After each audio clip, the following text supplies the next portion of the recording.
All right, what's going on?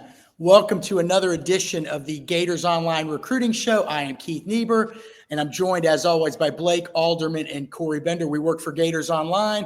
Blake and Corey do an outstanding job of covering Gators recruiting, so we wanted to bring them in and give you the latest. So we've got a lot to discuss today. There's obviously a lot going on in Florida Gators football recruiting. And guys, before we get going, I just wanted to say it's good to be back. We got a lot to talk about, but also Florida's got a lot of hay in the barn right now. Just your general thoughts, Blake and Corey, on where things stand right now in Gators recruiting, and then we'll get into the nitty gritty here in a second. Yeah, like you said, 19 commits in the class. Obviously, entered their official visit schedule in May with one commit. So they've done a lot of work here in June, July, and August. I think they've hit a lot of position needs. They've had a nice summer run. There's still some targets left on the board that I know we'll get into later. But you want to be at this position right now going into the season, having most of the work done, work on some guys, flip targets, uncommitted guys, and then put that final piece together in December. All right, Corey, same question to you. What do you got? Yeah, I think I'll kind of piggyback off what Blake said. I mean, back in May, at one time, Florida only had one commitment from obviously Will Griffin, the quarterback. Since then, they've added a lot of key targets. I mean, the offensive line class already at 5 and considered full at this time. 2 tight ends, some big-time receivers. So I think overall they hit at a lot of key positions. Still in the mix from several top targets to go. And I think right now, if you would have told us, back in May that Florida would be knocking on the door for a top 10 class, I think a lot of people probably wouldn't believe that. So Florida really made the most out of their OVs, and there's still a lot of top targets left, like Blake said. So still a long way to go, and they obviously have to keep these guys in the class, but I think they're in a great spot. All right, Corey, full beard and mustache. Blake looks like Peter Sellers. This is a reference that probably Blake doesn't get with the pencil thin mustache there. Me, I haven't shaved in 3 days. So in the comment section, make sure you grade the mustaches here, okay? I'm last for sure. All right, guys, a lot to talk about. Again, look, Florida just had a big commitment last week. And, this was one that when the day began, we didn't think maybe they were going to get this guy. Davian Gross, 4-star receiver out of the Dallas, Texas Metroplex area, they call it. Outstanding player, top 100 national recruit. They beat out Oklahoma. Baylor was also involved. But this guy had offers from everybody in the country. Extremely fast. 10.75 in the 100 meters, very good time. 200 meters, the guy's like under 21 seconds. Now, some of his top times are wind dated, but the guy's fast. He is incredibly fast. He's clearly one of the fastest recruits in the country.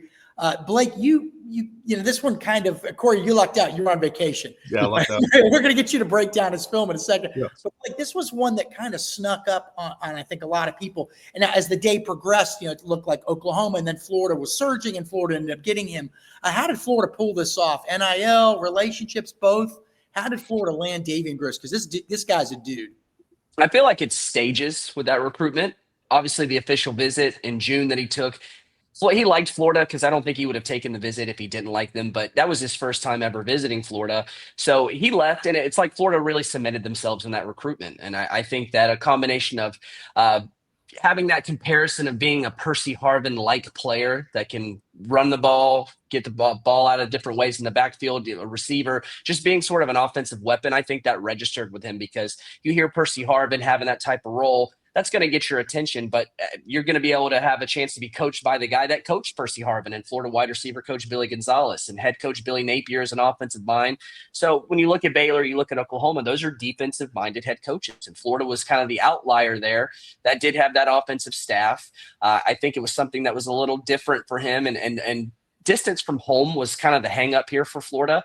I think that coming out of that official visit, I think that he liked Florida more than any of those schools, but it was just too far. He's a family close type guy. His parents wanted him close. So Florida had that working against them, but he did like Florida. We were continuously reported that they felt like they were in the mix for him. But as time went on into July, Oklahoma had been consistent. Chatter's kind of growing there. And I think late, what really got Florida in there was just the NIL talks, those late talks, because when Davian set his commitment date, that morning I checked in whenever it was known that this was coming, and someone at Florida told me, they're like, man, that can't be good. the commitment date, we needed a little bit more time, we think. But they got on the phones, talking the NIL talk, having a chance to make some money off of his name, image, and likeness. His family would have no problem getting to these games. I think that all sort of tied it together, and that kind of pushed Florida over that finish line, because that eliminated the distance from home. Yes, it's far, but you can have your family there a lot. It feels like they're still there. And I just think everything kind of checked the boxes off there. That was kind of the last one, and Florida did that in like the matter of like 6 hours. So that was a really last minute thing that Florida put together there. And that was probably one of the, we've seen Florida make some ground up late in a lot of these recruitments, but that was the one that I think was one of the more surprising ones, and one that I didn't expect Florida to land this guy, and then boom, he's in the class. You're muted. That was a good breakdown, Blake. You gave me time to get some one-arm push-ups in here. All right, listen, Corey, you were off, but you got lucky. I got real lucky. Yeah, you got lucky. But no, you've watched Davian Gross's film, and obviously this is a guy, I've described him as Percy Harvin light. This is a guy that Florida has said, hey, you can be kind of like a Percy Harvin because he can run the ball. Look, this guy had a lot of yards rushing last year. He had a lot of yards receiving. He's close to 2,000 yards in high school receiving, and I believe over 2,000 yards in high school rushing. Corey, from watching his film and from what you know about him, what do you like about Davian Gross? Yeah, I think also, Keith, the versatility is the first thing that comes to mind. I spoke to someone on the Florida side when they actually set the OV, and I was asking about his positional fit, and they actually told me that early on they told the kid, hey, you can play wherever you want. And not every kid kind of gets that from a coaching staff. That's how highly they thought of him as an offensive playmaker. But I know some schools liked him as a running back, some like him as a wide receiver, primarily like Florida does. But I think overall, like you guys said, the Percy Harvin role, that's kind of what's been echoed to him as far as his fit. He's a guy that is still, in my opinion, raw as a wide receiver. So I think that makes it even more exciting. There's so much more room to grow, especially as a route runner. But a guy is, he's not the biggest receiver, but he goes up and climbs the ladder, high points the ball well. Really good acceleration off the line, very elusive. And I just think when you watch his film, he's such a big-time playmaker that's, noticeably way more athletic than a lot of his peers around him. And there's also still so much room to grow. So I think a guy like Billy Gonzalez, a technician as far as a wide receivers coach, I think that's one of the guys who can really get a lot out of him over the next 3 or 4 years. And, wide receiver wasn't a huge need this cycle. They just signed a really good wide receiver class that last cycle. But if you want to compete for national championships, these are the type of guys you have to land. So you're stocking up on talent for years to come. So I think it's a guy kind of with Justin Williams out of Buchholz, a guy who can get the ball in his hand in a variety of different ways, and a guy who's only scratching the surface of what he can become. You've got to, if you want to become an elite program, you've got to stack good class upon good class. Blake, you mentioned NIL earlier. Are you comfortable throwing out any numbers that you may have heard for what a guy of this level gets these days? I heard somewhere around the 350K range was what he was looking like for Florida. And you've got rev share entering this whole race. I don't know if that changed the numbers, but from just numbers I've heard in the past for receivers, that was on the lower side to me. Yeah, pretty good job if you can get it. He's a talented player. I just casual fan watching his film last week. Good size, good strength. He's hard to tackle. There's, his highlight film, he stiff arms a couple guys and throws them right into the ground. Now, they're smaller defensive back, but still impressive. But that tells you that he obviously is going to be difficult to tackle, but also can be an asset in the perimeter run game as a blocker. And, people don't ever want to talk about that. But if you're going to play at the University of Florida or Alabama or Georgia or LSU or Texas or Notre Dame, and you're going to be a receiver, you better be able to block on the perimeter. That's a fact. That's part of the game. It's not just about who can catch passes and get downfield. You got to be the total package. He looks like he is that now. Now Florida's got to make sure it can hold on until signing day. That's always the big if in recruiting. All right, guys, before we get going, I want to make sure everybody, if you like what we're doing, go down below, hit the like button, hit the subscribe button, leave a comment. We welcome all comments. We even try to get in there and answer some of them when we can. Also, make sure you go to gatorsonline.com. These two guys always have plenty of recruiting intel. It's flowing daily. All right, guys, just let me try to figure out where the subheads here are. I'm trying to get all these. All right, so as you look at this recruiting class right now, what are your biggest takeaways? What are your again, Florida had one commitment just a few months ago, now sitting at number 12 in the country in the On3 and Rivals recruiting rankings. What are your biggest takeaways, guys? Corey, you could start first. Yeah, I think overall, Keith, I think them just having a lot of quantity in this class. I mean, like I mentioned before, 5 offensive linemen already committed. It's kind of hard to see that this time of year. So, the plan all along was to kind of reel in 5 offensive linemen. They already have 5 key guys. At cornerback was the same thing. They wanted 2 good corners. They have 2 blue chippers and C.J. Hester and C.J. Brana. And I think overall, going into the season, it's a way different view of recruiting compared to last cycle where Florida had to come in late and get a lot of key guys down the stretch. And there's a lot of openings left heading into November. So it's a complete 360 compared to last year. So I think overall, you can kind of see what the end of a good season could do for this program with Florida. And then obviously when they announced that Billy Napier was coming back for one more season, after last year when there was uncertainty at one point in the season, you see a lot more kids believing in the program, and it's kind of carried over to recruiting. So I think the biggest thing is how it shows on-field results, how that can really affect recruiting. And it's been a complete 360 from last year. I know safety is a position, they still want to get. I mean, obviously, Braylon Womack's on the board, Devin Jackson. We'll get into those guys in a little bit. I think overall with safety, I don't think it's as big of a need as people think. I think last year with Lagance, Hayward, and Hilton Stubbs, I mean, you couldn't really have a better safety class. So even though safety is a position you still want to get, as the cycle goes on, I don't think it's as big of a need as maybe people think. So I think overall they hit on a lot of key positions, and you have to be feeling pretty good right now. Blake, earlier I asked you guys just your general thoughts, obviously, on where things sat. But right now, your biggest takeaways from the summer that was.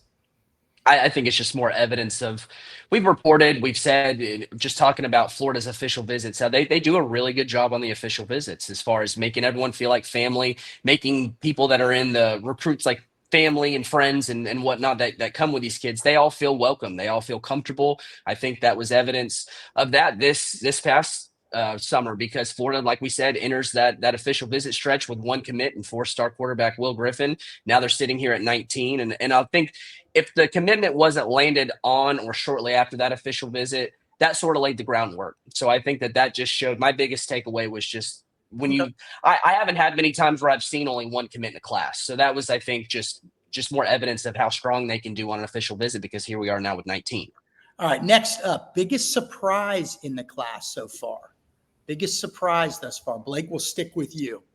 It's got to be Davian Gross. Like I said, when you have a guy that sets his commitment date a couple hours earlier in the morning and your sources don't feel too good about it, or just the date being set, and then he ends up in the class, that's the biggest surprise for me. Okay.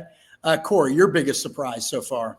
Yeah, 100% Davian Gross. I think either way, I think this is maybe a commitment in previous cycles that Florida probably wouldn't get. Just, the dominoes wouldn't fall their way. But even earlier in the day on the national side, a lot of people predicted him to Oklahoma. And I think overall, I think we all knew Florida was in it, but we always thought Florida would probably have to flip him later in the cycle to get him on campus for a second time. They only got him on campus 1 time, and then that was, several months before he committed. So that has to be the biggest surprise for me as well. Yeah, it's funny. That was a good win over Oklahoma. And Oklahoma hasn't been what we're used to seeing Oklahoma being. But when you look at this whole class, this 19 commitments for Florida, and Blake, you did a story on this, I want to say last week, who they beat to land these guys. I mean, that's how you really can judge a class. You're looking for quantity and quality, but do you measure quality by how rivals and other websites rank a guy? That's important, obviously. Do you grade them just because your team likes them? I mean, these guys are good evaluators of Florida, but they don't get every guy right. Nobody does. Or do you also factor in who they beat to land a guy? And what you're seeing in this cycle is, Desmond Green, for example, an offensive lineman from South Carolina, Florida beat Georgia, straight up head-to-head beat Georgia. Davian Gross, straight up beat Oklahoma. You've got a lot more wins like that than we've seen in recent years. And we've kind of seen this do this since Billy Napier got to Florida. At first, you really weren't beating too many people. DJ Lagway, you beat everybody. You beat Clemson, beat USC, beat Texas A&M coming at the end. Jaden Ball, you had to fight off Alabama. And each year it gets to be a little bit more and more the signature type wins, to the point where they're not surprising anymore, that it's becoming the new normal. And if you're a Florida fan, you have to be happy. All right, next one, favorite commit in the class. Corey, who do you have? So on offense, I'll go with Tyler Chakeem, the offensive tackle out of Georgia. I think that was a guy that Florida, a lot of schools kind of got in late. He was kind of a guy that blew up in the spring. And now, obviously, with rivals, he's a top 100 overall prospect. I think a guy who I believe has the tools to become a multi-year starter before it's all said and done. very flexible, very light on his feet, a guy that really gets underneath defenders with good leverage. I think he's a guy that has a very high ceiling at the position. And I think another one that Florida did a good job of scouting, where some schools maybe were hesitant, didn't really know him as far as the national level. But obviously they trusted their gut, they evaluate him. And then now with rivals, he's a kind of a top 100 overall guy. So I think you need, Florida has a good offensive line class. You mentioned before Desmond Green, who I think could eventually be a 4-star guy, but you need those marquee blue chip guys that you're beating out big schools for. And I think even though his offer sheet doesn't reflect it, I think he's a guy that definitely has that star potential at the next level. You're muted. Blake, I've been muted a couple of times. I'm messing around with the banners. We got all this stuff going on here. Favorite commits in the class. Who you got? I like 4-star running back Carson Baker. He was pushing 1,300 yards rushing as a junior. He's a 10.6 runner in the 100-meter. His offense that he runs, which they last year as a junior, they went to the state championship game and fell short in the final game. But, you've got a guy that was productive. He's fast. He's on the bigger side. And he fits the offensive scheme that they run at his high school is similar to the run concepts that Florida runs. So I think that's going to be a commitment that really fits Florida like a glove. And I think on defense, for me, it's 4-star defensive back CJ Hester out of Cocoa High School down there out here in Florida. And I'm really high on him just because he's recruited to Florida as a cornerback, but he's someone that can play nickel. He can play star. Versatility is big for these guys. And I feel like that's going to give him sort of a fast track to getting on the field just because those plug and play type guys are the ones that can be available and that they can see the field quick. Yeah. Nobody cares what I think. We've got the two recruiting experts on the show, but I'll say for me, offense, Davian Gross, I'm just blown away by what this guy can do and bring to the table and be that all everything kind of offensive player. And then on defense, love Kendall Gerbil, the big 6'4.5", 300+ pound defensive lineman, probably could play nose or the 4-eye, 3 technique position, whatever. He can do a lot of different things. We don't know which way his weight's going to go when he gets to Florida. That'll determine a lot of that as well. But love his potential there. And again, who did you beat? Well, up until a couple of days before he committed to Florida, everybody thought he was going to Texas. A few months earlier, everybody thought he was going to Georgia. So there's your main competition: 2 playoff teams and the 2 teams that played for the SEC championship last year. All right, guys, grading the class so far. Look, we do these on the site, and everybody says, "Well, it's incomplete." Well, we know that. Okay, we know that. I'm not making fun of people, but yeah, it's incomplete right now. But as of right now, when you look at the quality plus the quantity plus the filling of needs, what grades would you give the class? And Blake, we'll start with you. For me, it's a B-, and I think that Florida's got a lot of good players that are pieces. Not only are they talented, but they fit position needs. But you need another defensive lineman. You'd like to add at least 1 or 2 more linebackers. Safety's an area where they're interested in. So I think B- given what they put together. I think it's more impressive, the offensive line class. Looking at the 25 class, Florida didn't land their first offensive lineman until like the end of November, and they ended June with a full class of 5. So B- for me, but there's obviously room to grow depending on how these flips and these other targets go. And I'll ask you the same thing in a second, Corey. But before we get to Corey, Blake, B- now. What do you need to see from Florida for you to say, for Professor Alderman to say, "Hey, man, you look like a professor with that mustache."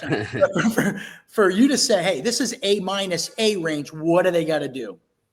I'd like to see them land 1 more defensive lineman. And I think depending on the level of player you get, I think that could push an A for them with me. If you land let's say you flip some of these guys that they're recruiting that are, Texas commits, big time commits at other schools, that kind of really seals everything up, because linebacker is another area they need to fit. And I think they've got some really good young ones: Aaron Childs, Miles Graham, these guys at Florida, Ty Jackson this last cycle. I feel like the linebacker room is pretty well set. And I think with safety, I think a lot of that depends on maybe what Jordan Castell, Florida safety, or Bryce Thornton, another safety at Florida, do after the season, because they would be draft eligible. Have they shown enough to maybe be a certified draft guy next year? Not exactly, but we'll see how things go this season. So I think that depending on what those guys do kind of moves the needle for me of how much of a need safety is. So to me, if you get 1 more defensive lineman, I think you've got a really good class put together of things. And that's kind of the last piece I need to see. But I also want to see them add somebody that's a big time player. I think if you're adding a guy that's maybe a diamond in the rough type,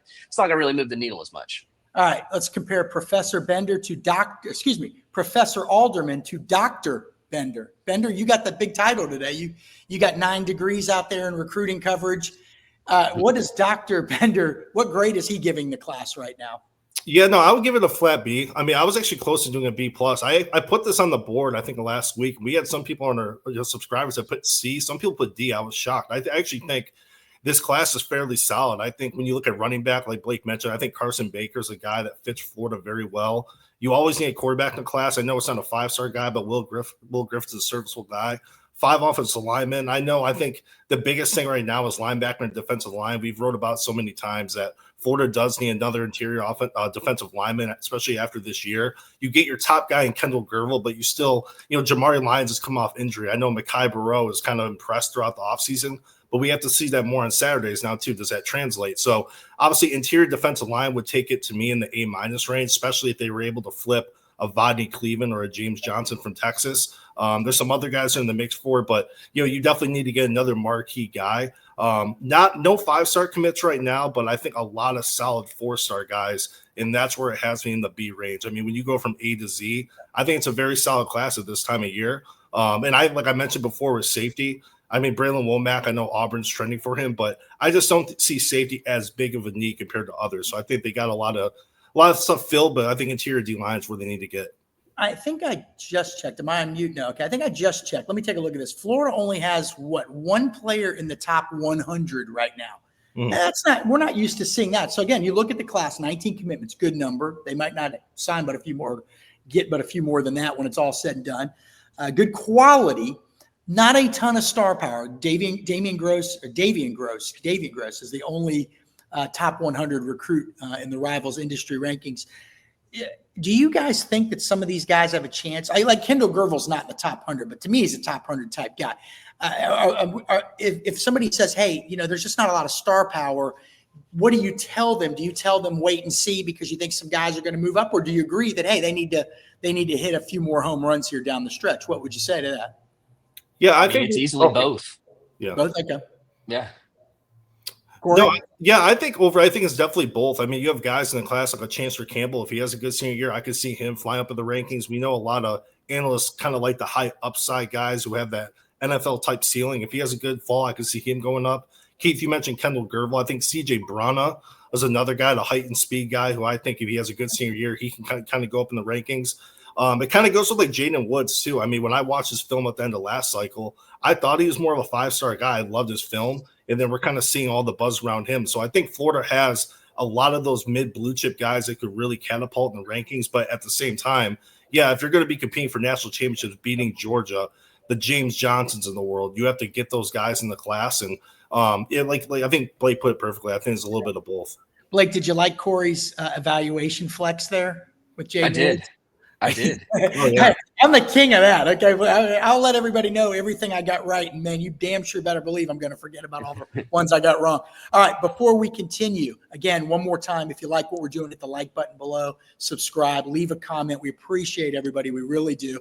As some of the comments hurt my feelings sometimes, but whatever, man, I'll get over it. But again, thank you to all you, and we're going to wrap things up. We've made you wait for the best stuff. Obviously, that's how we keep you around, guys. There's still targets left. Now, we don't know how many Florida's going to sign because you got the transfer portal. There's things that are going to happen during the season. Like a guy may fall down the depth chart on the current team and the coaches know, hey, he's going to leave, or somebody emerges that they didn't think was going to emerge.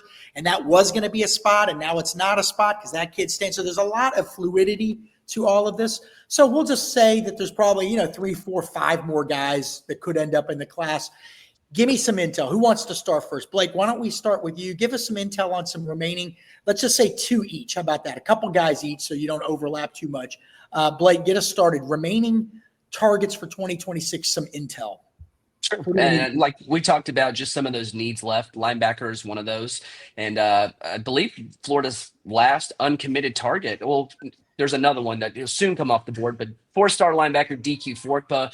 He recently transferred from IMG Academy up to he's recently transferred up to Maryland, right? Yeah, somewhere in Maryland. Yeah. But he was going to make his college commitment on July 12th. That didn't happen. He was taking a hard look at Florida, Michigan, and Florida State was another school. Florida was the team to beat and was viewed as a team to beat if he made that July 12th decision. He did it. He's still uncommitted right now, but Florida still looks like in a very good spot for him. But he's going to take his recruitment into the fall. He has no real set date for making a decision. There's really not a timeline. He wants to take some fall visits. So Florida will have a chance to maybe host him. Michigan seems like their biggest threat, but I think Florida's in a pretty good spot there right now. And a lot of people feel like they're the team to beat. And another guy uncommitted that will soon make his decision is five-star safety Braylon Womack. He's the number one safety on Rivals. He's down to Auburn, Florida, Ohio State, and Texas A&M. Ohio State was mainly the leader for him for what feels like forever, most of the year at least. They've started to dwindle a little bit there on his he's going to make his decision on August 21st. Auburn is the team trending right now. Florida, second or third, depending on who you talk to. Ohio State still kind of lingering in there. I think that one is a big NIL race. I've heard Auburn is being very aggressive in that lane. I believe Florida's being aggressive too. Ohio State, it seems like hit or miss on there. They've taken a different approach, it seems like, with rev share and their NIL. So that I think the interest is there on Ohio State on his end. So if there was an NIL push for the Buckeyes here in the late days leading up to that decision, maybe they make a move. But right now it seems like Auburn for him. But those are kind of the two uncommitted guys for Florida right now. All right, Corey, you wrote about some defensive linemen that Florida's still pursuing. You want to start with those guys or you got somebody else? Yeah, no, we'll start. Yeah, so James Johnson, obviously he's the headliner, number one defensive lineman in the country, committed to Texas. I know from speaking to people at Florida, they're still going to push very hard. They want to pair, obviously, another big-time defensive lineman along with Kendall Gervil. And Blake will kind of testament to this, too. He's a guy we've been hearing at the facilities dating back to last fall, a guy they really like. And from what I'm hearing, they're trying to get him on campus for one of the first few home games. Miami's the other school that's, really pushing hard. And I think those are the two schools, the in-state contenders that are really trying to stay in his ear. As we mentioned before, NIL revenue sharing, that's probably the primary number one factor in his recruitment. And I think that with Florida still pushing hard, I think that leaves the door open for maybe a more impressive number on their end when it gets closer to sign day, depending on how the D-line plays at the end of the cycle. I think overall, I think you still have to go in the portal and get another D lineman. I kind of add to a high school class, but I think James Johnson, he is keeping the door open with Florida. Speaking with Gerald Chapman, from what I'm told, almost every day still. So I think overall, if you can get him on campus this fall, and he's visited Florida more than any other school, so I know that's something Florida's kind of leaning on, trying that home-like feel. So I think he's probably the five-star marquee guy that comes to mind. And I think the other one, too, is Devin Jackson, the Oregon commit. Florida's still recruiting him, and I think overall with Braylon Womack, with Auburn trending, Florida could obviously increase, its pursuit, especially down the stretch. He's visited Florida over a dozen times. He's a former commit. And when we spoke, about a week and a half ago, he said he will be in Gainesville for another game. And will distance from home kind of be a factor down the stretch? I mean, Oregon, from what he told me, he's locked in there. When it comes to revenue sharing, NIL, they're obviously doing a good job in that department when it comes to his recruitment.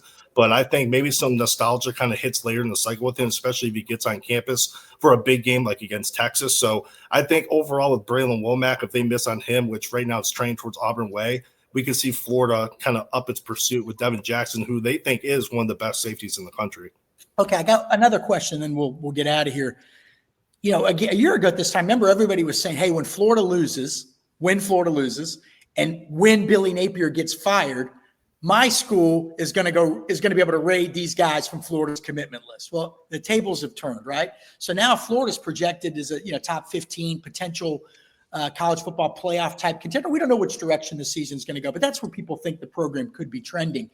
And so now you look at guys committed to other schools that Florida likes, and you say, all right, which of those coaches could be on the hot seat, could be in jeopardy? And two guys come to mind, two edge players, two really high-level edge players. Jake Cruel out of Bradenton IMG Academy. He's from Orlando. I think his father attended the University of Florida, did not play, but attended UF. He committed to Oklahoma in the last couple of weeks. But, man, they got to win some games at some point, right? And so far they haven't. Trenton Henderson, the four-star edge from the Pensacola area, he's committed to LSU. Now, big things are expected of LSU too.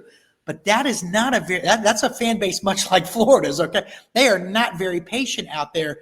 If somehow with these high expectations, if LSU goes out there and lays an egg, and by the way, they play Florida in week 3, that could maybe change the dynamic in those recruitments. So my question to you all Is Florida still recruiting Trenton Henderson, the 4-star edge, and Jake Krull, the 4-star? Are they going to keep after these guys?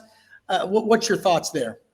Yeah, no, I think for sure. I know with Jake Krull, when I spoke to him a few weeks ago, right before his commitment, he said Florida was still hitting him up every day, sent him official scholarship offer. And he said he could be in attendance for the Florida-Texas game. Since then, he said, hey, I don't think I'm going to take other visits, but I don't think I buy that just yet. I think I could definitely see him getting back to Gainesville this fall. And I think if Florida, and I asked him, can anything change? Can Florida get back on your list? And he said, hey, I'm not cutting off any of these schools. My recruitment's still somewhat open. But, obviously I think on-field results, and he wants to see development at the edge position. So I think overall this year, when you look at like Tyreek Sapp, he's a guy who's expected to have a big season. I think if Florida can show a lot of success at the edge position and win some big games, especially if he visits for the Florida-Texas game and Florida comes out on top, I think that's obviously a recruitment could maybe get altered down the stretch.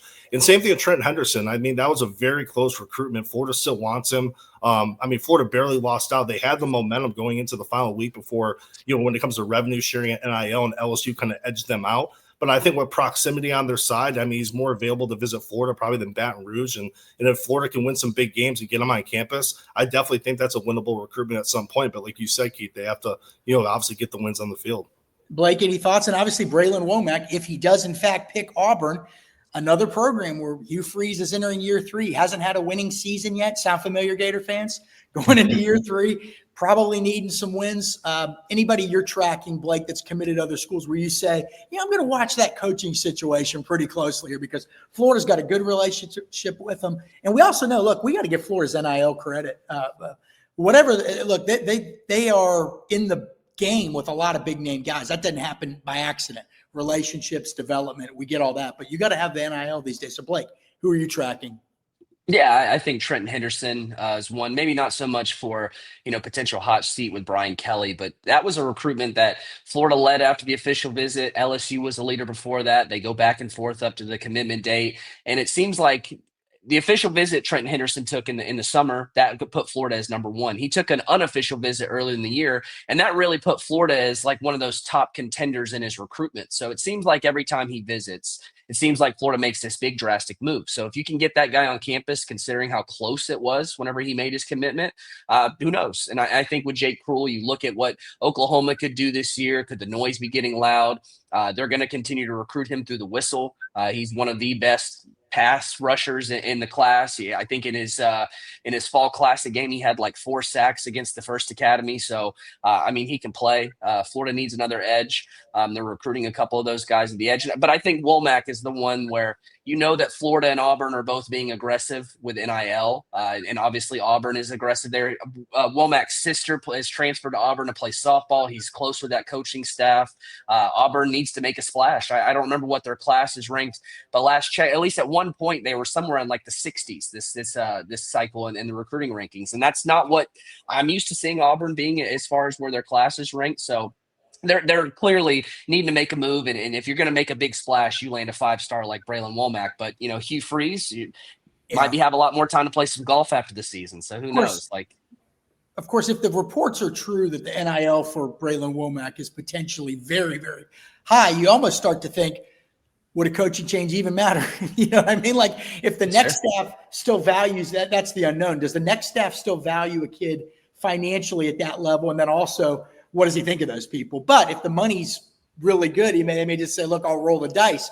Krull's the interesting one to me in that regard, where maybe NIL probably isn't as important, only because we know that Brent Venables, before he became a head coach, was obviously a D coordinator and a linebackers coach. So there's your symmetry with Jake Krull. And Jake Krull has mentioned that before as well, that he likes the idea of having a guy that was a linebackers coach as a head coach. So some things to watch. Guys, great intel as always, man. I appreciate it. Let me do one more promo.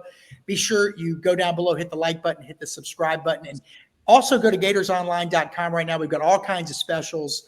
You come in for next to nothing. You get this athletic subscription with your, introductory subscription rate to On3 and Gators Online. But also, again, go there to get Blake and Corey's great recruiting intel every day of every week. They're on the boards often taking your questions. So for Blake and Corey, I am Keith Niebuhr. This was the Gators Online Recruiting Show. We will see you again soon. Take care, everybody.